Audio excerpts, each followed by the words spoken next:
If you find yourself in River Heights later on today, you will want to swing by Westworth United Church on Grosvenor Avenue.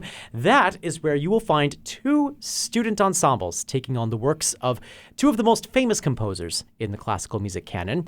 What's unique about the piano quintets that these students will be sharing by Antonin Dvořák and Dmitri Shostakovich, respectively, is that they were written at around the same age that these students are.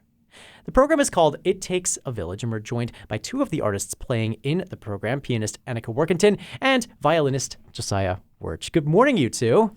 Good morning. Good morning. Thanks so much for being here. Maybe we'll start with you, Anica, to ask where did the inspiration come from to pick these pieces, and maybe how did these ensembles come to be in the first place?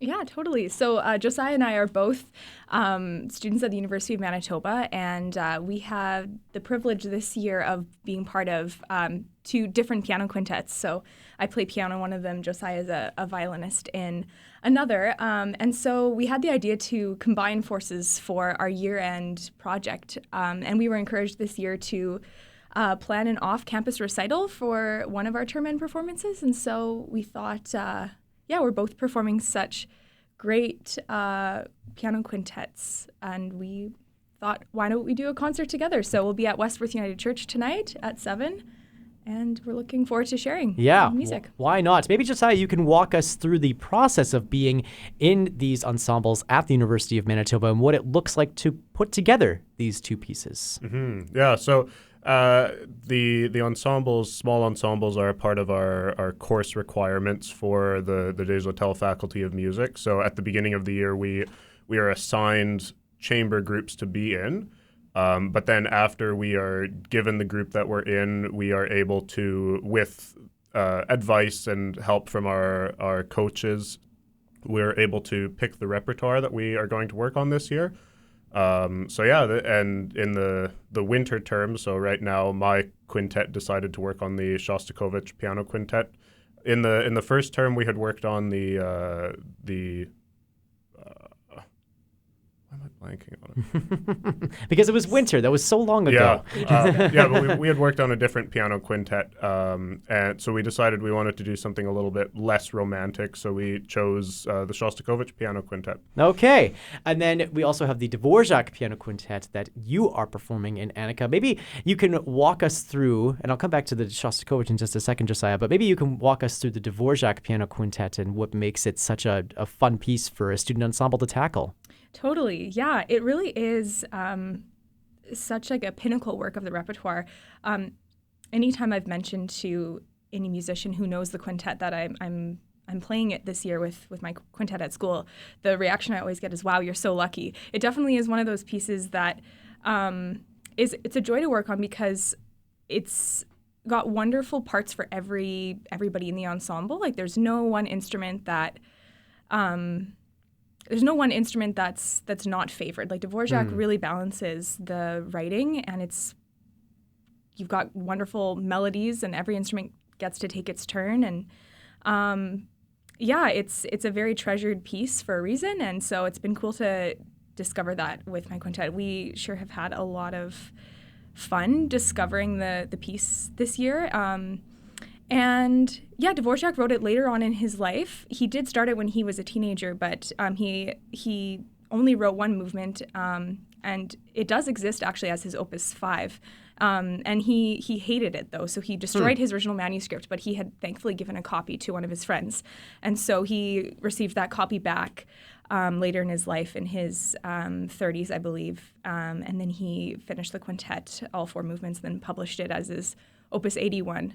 And it's a great piece. It's got a lot of just Czech folk influences, as well as his love of trains, which can be heard throughout the work. There's this kind of like locomotive engine type rhythms that he fits into the scherzo, specifically the 3rd movement. So it's a very fun piece to play. There's also some similar through lines that run from Dvořák to Shostakovich, because I understand this is in a similar vein. Shostakovich also was not quite satisfied with this with his piano quintet when he first wrote it as a teenager himself. Yeah. Yeah, so Shostakovich did attempt a piano quintet earlier in his life. It didn't go as he had originally planned, sort of shelved the idea for a while. But later on, in around like the summer of 1940, I believe, I think he was talking with members of the Beethoven String Quartet who sort of suggested the idea to him again. Shostakovich had originally envisioned writing a string quartet for the Beethoven String Quartet, but it became a piano quintet as he wanted to create more performance opportunities for himself.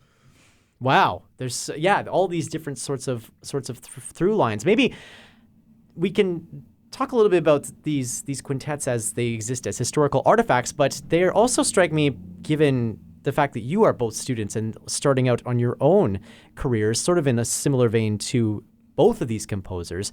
How relatable do you find these pieces when you're playing them as emerging artists starting to find your voice? I'm sure there's been some frustrations as well as you're putting these things together. What's it been like to interact with composers that are such an indelible part of music history that are experiencing, as they're writing this music, in many ways, the same things that you are as a student? Mm-hmm. Yeah, it is certainly a little bit relatable to have a work that, is sort of been shelved and then worked on, reworked. It's sort of, you sort of feel that same sort of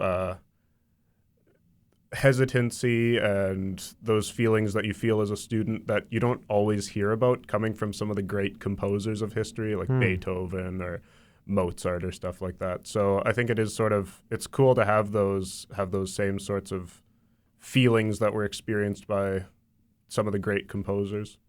You were talking before, Anica, about Dvořák's piano quintet as being one of these pieces that is such a staple of the repertoire, and having musicians talk about how amazing it is to perform. So undoubtedly, it's something that you will come back to at some point in your life, in the same vein as Shostakovich and Dvořák coming back to their pieces as they were writing them.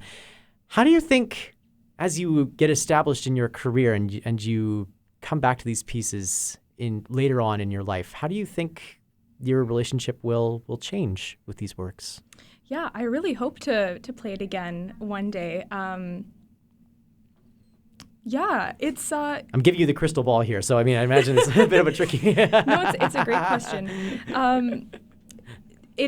I think approaching like a massive work for the first time can be a bit intimidating. I know for myself, at the beginning of the year when we began working on this quintet, I wondered how it would all fit together, and if we would have enough time together. I know sometimes time restraints and scheduling can be really difficult with quintets with 5 people who are all very busy, and some of whom have professional lives. Some of my friends in the quintet are already doing a lot of work in performing. So I just remember feeling like this was kind of a mountain that we were all going to climb. But the cool thing about chamber music is that you climb that mountain together, and it really feels like a collaborative process working on it. It's the full responsibility is not on any one person's shoulders. Like you really get to, especially at the U of M, there's a huge,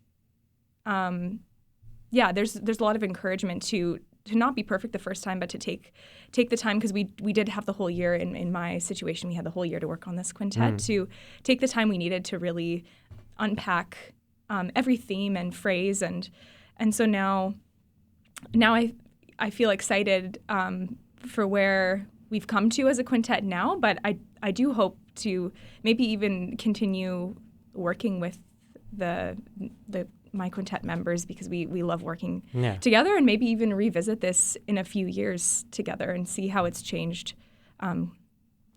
as we all change as we get older. How exciting to contemplate that future as an ensemble together. Maybe a last question to both of you, and I'll start with Anica on this one, to say, what do you think that audiences who attend tonight's performance will take away from hearing Dvořák's piano quintet? Yeah, well, I hope that for anybody who's never heard a chamber concert before, a piano quintet concert, we're hoping to draw in people who have never maybe heard classical chamber music before.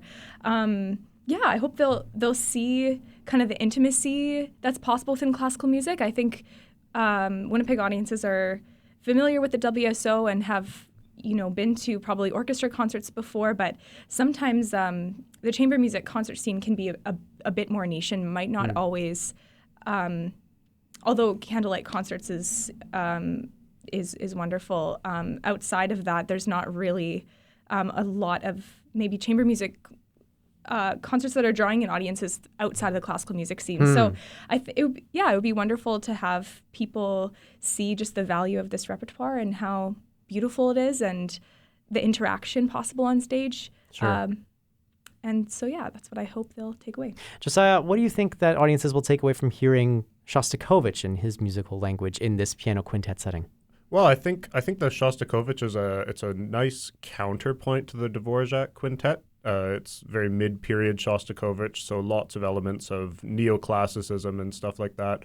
So I hope that audiences will take away that there is a lot more to the classical music world than just the standard romantic music that we're all very used to hearing. I hope it'll sort of just open people to the fact that there is a lot of really great music out there from the 20th century, and a lot of I think people tend to be a little bit more wary about approaching music from the 20th century just because it can be a lot harder to parse. But I think once you do, it can be just as rewarding as listening to any of the great romantic pieces from the 19th century. Absolutely. Really looking forward to this concert tonight, 7 o'clock at Westworth United Church. We'll have a link to claim your free tickets up at our website, classic107.com, and the Classic 107 app. Anica Warkentine and Josiah Wurch, thank you so much for joining us to tell us more about Dvořák and Shostakovich's piano quintets. Thanks for having us. Yes, thank you.